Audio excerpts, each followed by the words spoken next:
नेपालमा ट्राफिक नियम उल्लङ्घन सम्बन्धी कारबाहीमा अब ठूलो परिवर्तन आउने भएको छ। सर्वोच्च अदालतले सवारी चालकको लाइसेन्स, ब्लुबुक तथा सवारी चाबी नियन्त्रणमा लिनु कानुन विपरीत भएको ठहर गरेको छ। न्यायाधीशद्वय अब्दुल अजिज मुसलमान र श्रीकान्त पौडेलको संयुक्त इजलासले दिएको आदेशअनुसार अब ट्राफिक प्रहरीले नियम उल्लङ्घनकै आधारमा कागजपत्र जफत गर्न पाउने छैन। अदालतले यस्तो कार्य स्वेच्छाचारी र नागरिक अधिकार विरुद्ध भएको स्पष्ट पारेको छ।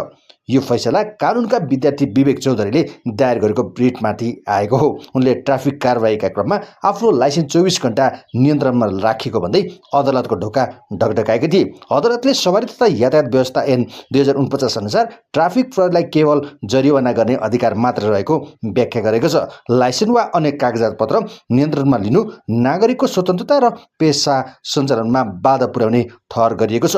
अबदेखि ट्राफिक नियम उल्लङ्घन गरेमा चालकले जरिवाना तिर्नुपर्नेछ, तर कागजपत्र भने आफ्नो साथमै रहनेछन्।